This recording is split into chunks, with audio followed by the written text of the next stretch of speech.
Empezamos con un resumen de lo más importante. Un día más sin gasolina parece el título de una novela. En estaciones de servicio en 11 estados de la República se marca la escasez.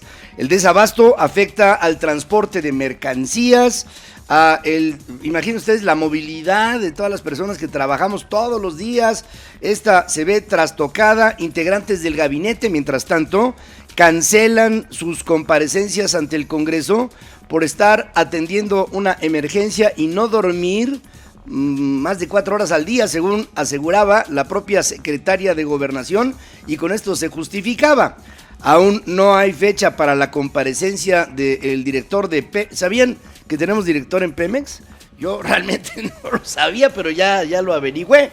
Se apellida Romero y no es Romero de Champs. Energía, Hacienda, Profeco, ante el Congreso tendrían que ir. Luego de que ayer les dieron plantón, no se presentaron a explicar la fallida estrategia del gobierno federal en contra del robo de combustibles, lo que ha provocado esta crisis que ya está, más adelante les cuento, ya está empezando a tener en percepción la idea a nivel mundial de la inoperancia en México, lo que está bajando el pronóstico de crecimiento de la economía mexicana. Justificaron que atienden el colapso por la escasez de hidrocarburos, aunque en la práctica no hay retrocesos. Ah, caray. O sea, un colapso que no tiene retrocesos. Eso sí, habría que explicarlo.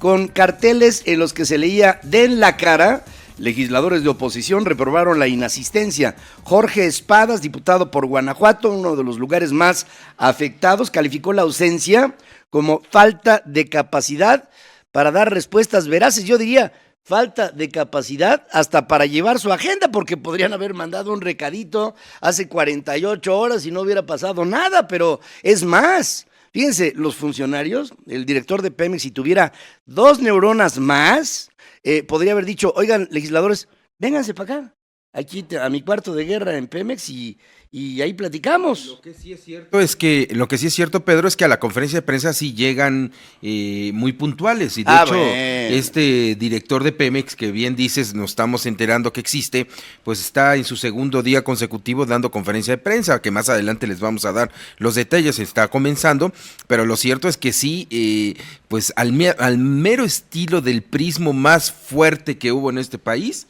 estos funcionarios de la Cuarta Transformación se transformaron en priistas de antaño, sí, y dejaron plantado, como vemos las imágenes ahí, a Dulce María Sauri, pues a los congresistas, a los legisladores que querían respuestas. Lo que ellos seguramente advertían y me decían ayer entre algunos integrantes del gabinete es que era una cena de negros, eso es lo que querían hacer. Era un linchamiento que querían hacerle a los funcionarios y que por eso no acudían, porque ahí iban a que los crucificaran en torno a una estrategia completamente fallida.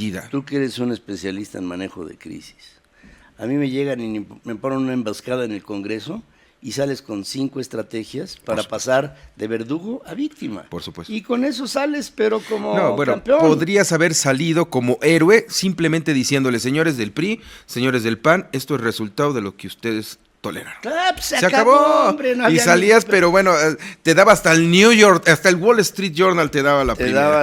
Te daba la cabeza, pero pues aquí, así andaba el Zócalo, decían en mis tiempos.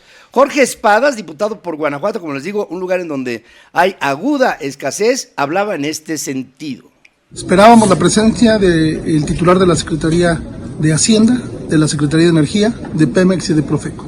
Lamentablemente no van a venir, decidieron no darle la cara a los ciudadanos, decidieron mantener esta opacidad y hoy no tendremos respuestas nuevamente. Este gobierno lamentablemente se está conduciendo por una línea de opacidad y una total falta de respeto a los ciudadanos. Sí, bueno, una total falta de respeto al país, porque, pues digo, no van, está mal, pero no van, ¿por qué? Bueno, por algo que está peor, están poniendo en jaque al país. Vamos a ver más adelante las previsiones del crecimiento sobre México y estamos en enero y ya las instancias internacionales nos están descalificando, están poniendo a México como un país inoperante. Tras la inconformidad de los legisladores que reclamaron la falta de funcionarios federales en el Congreso, su omisión en la agenda, Porfirio Muñoz Ledo, presidente de la mesa directiva en la Cámara Baja, llamó a los legisladores a investigar el desabasto de combustibles conforme a sus facultades constitucionales y no andar mendigando respuestas. Se deben investigar las historias antiguas que hay sobre lo que se le ha sacado a Pemex, y con esto lo que Porfirio está apuntando como nombre de este régimen ha sido de varios regímenes. Ahora es de este régimen. Argumentaba de esta manera don Porfirio. ¿Cuánto le encontraron a Joaquín Hernández Galicia? ¿Cuánto le encontraron a Emilio Lozoya? ¿Cuánto le encontraron al Pemex Gate? Estos son historias antiguas que debemos investigar, no mendigar respuestas que nunca las vamos a tener. Investigar conforme a las facultades. Acto seguido dijo, quiero mi cocol. Oye, Pedro, la figura de Porfirio Muñoz Ledo en este México moderno que queremos, son de esas figuras que ya no quisiéramos tener. Si alguien sabe de las corruptelas, del modus operandi de políticos, las vivió y las alentó. Fue dirigente del PRI, fue secretario de Educación, estuvo creo que desde Luis Echeverría. Desde Luis Echeverría estuvo. Luego pasó por Miguel de la Madrid, Miguel de la Magris. Por toda, ¿no? Con Salinas de Gortari. Si alguien sabe, es más, si alguien podría ser cronista de la corrupción en este país, se llama Porfirio Muñoz Ledo. Y hoy hablar como si se hubiera como si acabara de llegar de él sí es la verdadera transformación de este país, ¿no? No, hombre, por Dios. Que me lo diga otro, órale, pero sí, que me lo diga Porfirio Muñoz Ledo, ahí sí, mejor otro tipo de historias. El diputado priista Héctor Yunes contestó que los legisladores de Morena no deben de usar la tribuna como un muro de las lamentaciones, ni el pasado tampoco, para justificarse. Algunos de los protagonistas de lo que hoy estamos viviendo en el país están ahora en Morena y el resto están en el resto de los partidos políticos. Miren, la vida política, si hemos aprendido algo en los últimos tiempos, al habernos metido ahí, es que la vida política en México es entiendo que en el mundo es una porquería, pero en México particularmente hiede. Y eso lo sabemos todos. En este país cualquier mexicano lo sabe, y por ese tipo de rechazo es que hoy México tiene esta tan magra calidad de vida. Concanaco reportó millonarias pérdidas por desabasto de combustibles. En los primeros 11 días de la crisis, el quebranto económico para las empresas asciende a unos 5,000 millones de pesos en tan solo 5 estados, pero los daños colaterales pueden aumentar hasta 18,000 millones de pesos hasta el día de hoy. Dice que para el Estado de México la merma supera ya los 2,000 millones de pesos.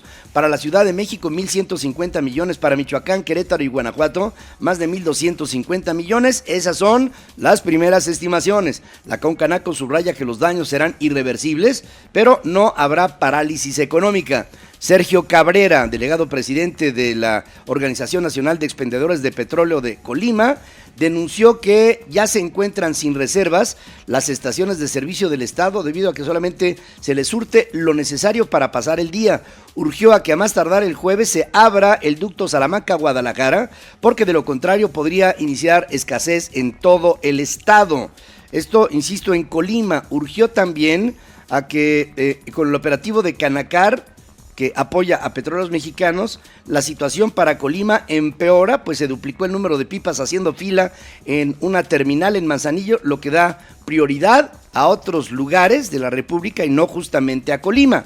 El plan antihuachicol es un caos, genera cuantiosas pérdidas económicas, dice el gobernador de Michoacán. Exige que Pemex sea el único canal de información y no el superdelegado en el estado. Y ahí empiezan los primeros celos michoacanos en esta función del super representante del presidente en contra del representante del pueblo michoacano, que sería su gobernador.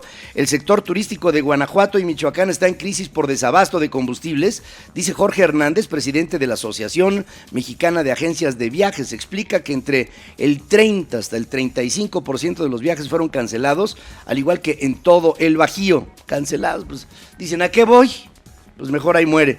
El 50% de los camiones recolectores de basura en Nezahualcóyotl, en el Estado de México, ya no operan por falta de diésel. Yo creo que le hicieron caso a López Obrador, al presidente, ¿no? Sí. Como una medida de protesta, vamos a dejar de comprar de gasolina. Entonces dejaron de comprar de gasolina para los camiones que recolectan la basura y ahora no hubo recolecta en Netzahualcóyotl. Ahora 1,200 toneladas de basura de 111 colonias del municipio se recogerán con 150 triciclos y 10 carritos manuales donados por Chabelo. Así es que por favor convocamos a que sean bolsitas chiquitas para que no se vayan a ir de lado. ¡Qué bárbaro! Sí. Ahora sí que estamos viviendo, dirían los clásicos, el paroxismo de la locura. Un policía muerto y 3 heridos es el saldo de un enfrentamiento entre presuntos guachicoleros y elementos de la gendarmería. ¿Gendarmería? En Huixotla. Todavía hay gendarmería. Ferromex, empresa líder en transporte de cargas ferroviarias, con presencia en 24 estados, colabora con el gobierno para trasladar combustibles a pesar de que el empresario Germán Larrea se declara en contra de las políticas del entonces candidato presidencial Andrés Manuel López Obrador. Germán Larrea es así como el ave de las tempestades. Es un hombre que en su último enfrentamiento con un presidente fue con el presidente Peña, cuando Germán Larrea quería concesiones de televisión. Y Luis Videgaray le contestó, ¿quieres concesiones de televisión? Bueno, te las cambio por las que tienes en las mineras. Y entonces ahí Germán Larrea no volvió a levantar la cabeza en todo el sexenio. Además de la gasolina Magna y Premium, ya hay escasez de diésel. Esto representa que todo el transporte de perecederos, todo el transporte de materiales, todo el transporte de todo lo que es la industria de este país, pues empieza a tener el amago de lo que pudiera ser también ahí una parálisis. En la Ciudad de México, en el centro del país, en el Bajío, dice el presidente del Consejo Coordinador Empresarial que empieza a haber escasez. Primero fue la Premium, la Magna, ahora el diésel. Y esto hace que el problema sea crónico completo. Destaca que el gobierno federal no midió las consecuencias de cerrar los ductos de combustible. Advierte que será complicado que la situación se regularice si estos poliductos no se reabren, aun con la compra de más pipas y la propuesta de transportar por ferrocarril, que es caro, pero lo más caro obviamente es por pipa. El gobierno de México podría posponer una nueva norma para la venta de diésel más limpio debido a la carencia de infraestructura adecuada para producir y distribuir este producto y por el temor de que se exacerbe la falta de hidrocarburos. Esto marca el primer retraso de un reglamento del 2016 que se esperaba entraría en vigor a finales del año que terminó, según admite la Secretaría de Energía y la Comisión Reguladora de lo mismo. La Comisión de Puntos Constitucionales en la Cámara de Diputados aprobó el dictamen que considera al robo de combustible como delito grave, lo que significará aplicar prisión preventiva a quienes sean imputados por esa falta. Ahora solamente falta que haya culpables, pero por lo demás yo creo que ya estamos del otro lado. También serán considerados delitos graves el enriquecimiento ilícito. Ay, ¿no era? No, era delito, lo que se llama delito leve, bajo la premisa de yo merezco abundancia, ¿verdad? Mi querido con Alberto. Razón. Mira. Fíjate lo que son las cosas. No lo sabía. No. Yo pensé que todos los corruptos estaban en la cárcel. No, todos ya los perdonamos. Claro. No los olvidamos. Sí, claro. No, eso sí no. No, pues a quién se le va a olvidar el nombre de Javier Duarte, ¿no? No, ni el de Romero de Champs. El dictamen será sometido a consideración de diputados en el periodo extraordinario de sesiones a realizarse hoy y mañana. Para lograr su aprobación en el Pleno se requiere del voto a favor de 2/3 partes de los legisladores que estén ahí presentes, incluso hasta con Porfirio Muñoz Ledo adentro en el Pleno, que estará presente, pero a veces no se entera de nada. La Secretaría de Energía informó que la importación de gasolinas de Pemex durante los primeros 9 días del año ascendió en promedio a 764,800 barriles de gasolina diarios, comparado con la cifra de enero pasado, que fue de 557,000 barriles de gasolina. La cifra también fue superior a la de diciembre del año que terminó, ya que se importaron alrededor de 586,000 barriles diarios del producto de gasolinas. Pemex no efectuará licitaciones para reactivar la producción petrolera. Invitará a 6 grupos de empresas para realizar trabajos de perforación en aguas someras del Golfo de México y campos terrestres. Podrían concursar por 13 plataformas y 14 ductos en ambas zonas. Van a trabajar en 2 primeros paquetes en campos en el litoral de Tabasco. Se estima que el valor de los contratos será de unos $500 millones por paquete, o sea, unos $1,000 millones, y aquí pues, yo creo que se ve claramente que va a ser por asignación. O sea, no es que vayan a concursar por las diferentes zonas, es que se las van a repartir. Eso es lo que va a pasar. ¿No será esto resultado de una comida que tuvieron después del aeropuerto internacional cancelado? Puede ser. Que dijeron, mira, nos quedamos aquí calladitos y tú, por otra parte, nos das para comer. Exacto. A los diferentes grupos, ¿no? Por ahí puede ser, por ahí puede ser. Es importante señalar que uno de los invitados es el grupo español Dragados Avancia, que es presidido en México por el exsecretario de Hacienda Francisco Gil Díaz y recientemente inhabilitado por la Secretaría de la Función Pública para presentar información, luego de haber presentado información falsa para distintas licitaciones por el nuevo aeropuerto de la Ciudad de México.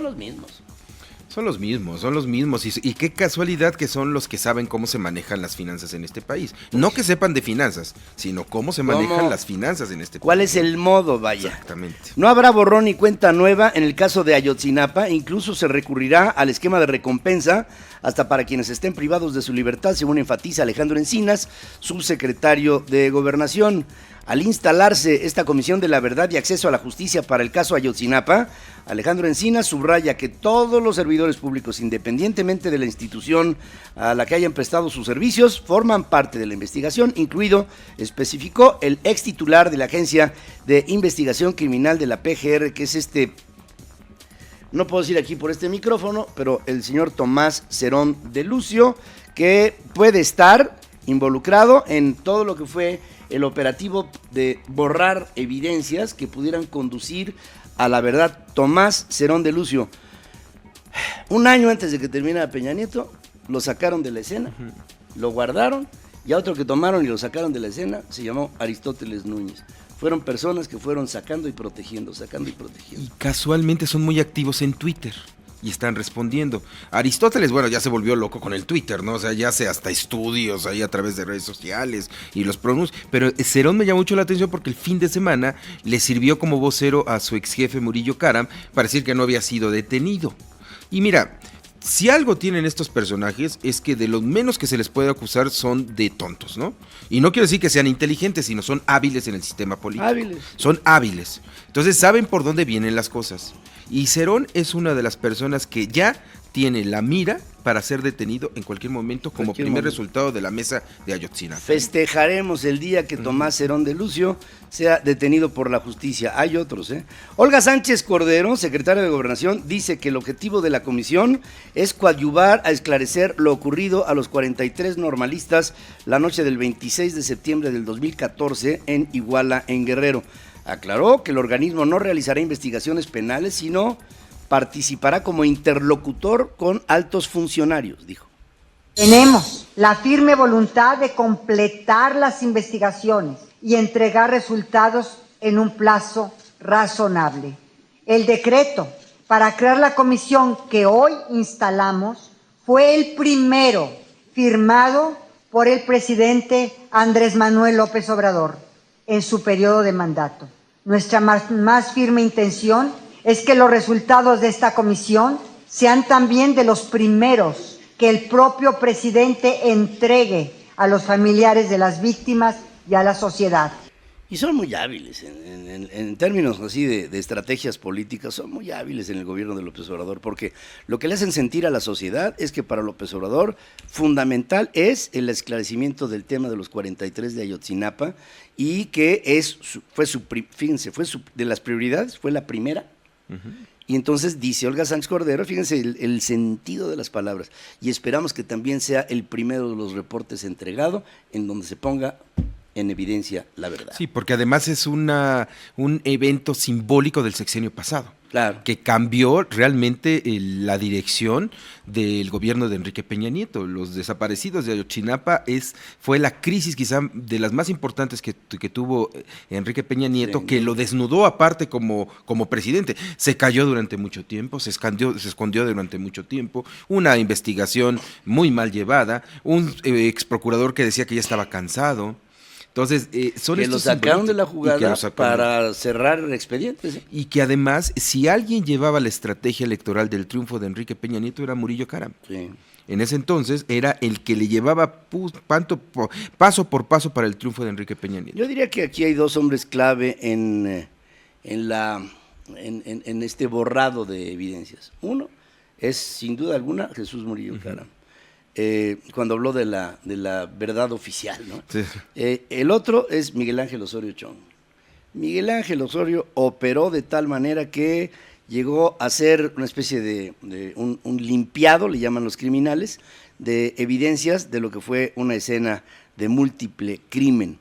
Bernardo Batis, aspirante a la Fiscalía General de la República, dice que ejercería, en caso de llegar a ser fiscal, su función de manera autónoma, por lo que no aceptará indicaciones, órdenes, sugerencias. Resulta que buscará la verdad de los hechos sin adjetivos y sin inventar criminales. Fíjense qué compromiso. Nunca va a ser usada con intenciones que no estén fundadas en la verdad y en la justicia. No vamos a inventar criminales, no vamos a inventar hechos que no existieron, no vamos a cargar armas a los que hayan fallecido en los enfrentamientos. No vamos a permitir ninguna acción que no se funde en la buena fe. No mentir, no engañar a la ciudadanía, no forzar a que se declare en un sentido o en otro, no componer el lugar de los hechos. Amarás a tu padre no, esos son los mandamientos, pero no, me estoy equivocando completamente. Fíjense lo que dice un hombre que podría ser el representante de todos en una fiscalía, dice que no mentir es importante. Oye, y aquí en este caso, a mí me parece, también ayer estuvo por ahí Alejandro Gertz Manero, pasó un poquito desapercibido, pues porque ya es empleado de Andrés Manuel López Obrador. Quien piense que si llega Bernardo Batis, son de los dos candidatos que muchos advierten que pudieran llegar a ser. Si Bernardo Batis o Alejandro Gertz Manero son los fiscales, ¿para qué hubo una reforma constitucional y una creación de la fiscalía? Van a ser y seguirán siendo empleados de Andrés Manuel López Obrador. Bernardo Batis tiene un buen rato sin puesto, pero sigue siendo empleado de Andrés Manuel López Obrador. Ha seguido siempre. Entonces siempre lo ha sido desde el gobierno de la Ciudad de México. Entonces yo creo que una de las principales características del fiscal es que tiene que ser incómodo, que cuando llegue a alguna reunión el presidente se tenga que parar para recibirlo. No para que le digan a sus órdenes, señor presidente, sino de otra manera vamos a tener un fiscal carnal, y no le quiero poner celoso a Marcelo Ebrard, pero va a ser un fiscal carnal de Andrés Manuel López Obrador. Fiscalizar quiere decir revisar, y un hombre que sea fiscal tiene que revisar acciones de todo orden para llevar al terreno de la justicia a cualquier hecho de oprobio para la sociedad de un país. Esto es el ejercicio de una fiscalía. Hemos marcado aquí en este programa de Central FM que el inicio de la guerra en contra del huachicol empezó en el 24 de diciembre del año pasado con el crimen artero a la gobernadora de Puebla y a su esposo Rafael Moreno Valle, que este hombre, he de decir, estaba al frente de todo el operativo Huachicol en una gran parte de la República Mexicana. Lo digo enfáticamente. Bueno, ¿quién tenía como su cercanísimo? Euquid Castañón. ¿Quién era él? Era el operador político de las estaturas y de las cañerías de Rafael Moreno Valle. Y ahora Euquid, así, pero de la nada, dice el día de ayer: anuncio mi retiro de la vida política para concentrarme en mi familia y en proyectos personales. Fíjense, ¿qué significa para nosotros aquí la salida de Castañón? Representa el ponerse a salvo ante todo un amago en un torbellino en el que se encontró atrapado luego de la muerte de su operador, Rafael Moreno Valle. Y mira, y fíjate que para seguir con el tema de la gasolina, se está haciendo un caminito de gasolina hacia Puebla. Ya se está prendiendo. Se va a prender muy rápido como la gasolina, ¿no? Prendes, ¡pum!, se consume en el momento cuando tú lo prendes. Puebla se podría convertir en la segunda crisis de gobernabilidad de Andrés Manuel López Obrador, la elección que se va a llevar a cabo ahí. Ahí se ve con esta renuncia del cercano de Moreno Valle que hay un cambio en el capo de Puebla. ¿Quién es el nuevo capo de Puebla?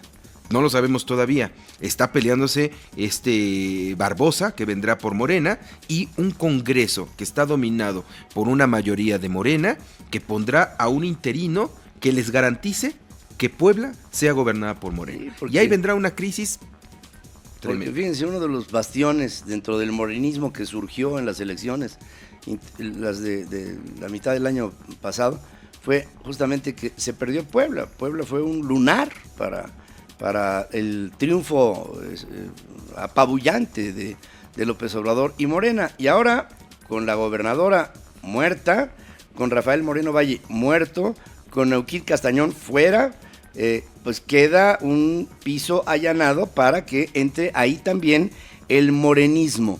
En Ixtapalapa, el presidente de la República anunció un nuevo programa social que se llama Tandas para el Bienestar, enfocado a los pequeños comercios que recibirán créditos a la palabra y sin intereses, es decir, dinero accesible para operar sus negocios.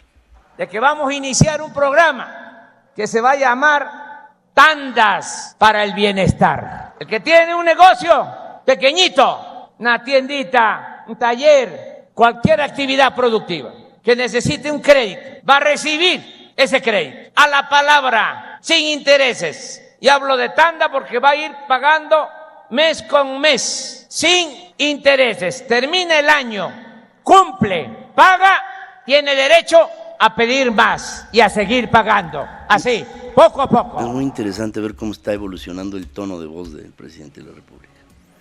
Miren, para los que analizan este tipo de actitudes corporales, actitudes propias de una persona, ya se está viendo a un López Obrador exultante, tratando al dar anuncios, no solamente el dar el anuncio de algo, sino el dar el anuncio de algo que tiene que recibir como contraprestación el agradecimiento.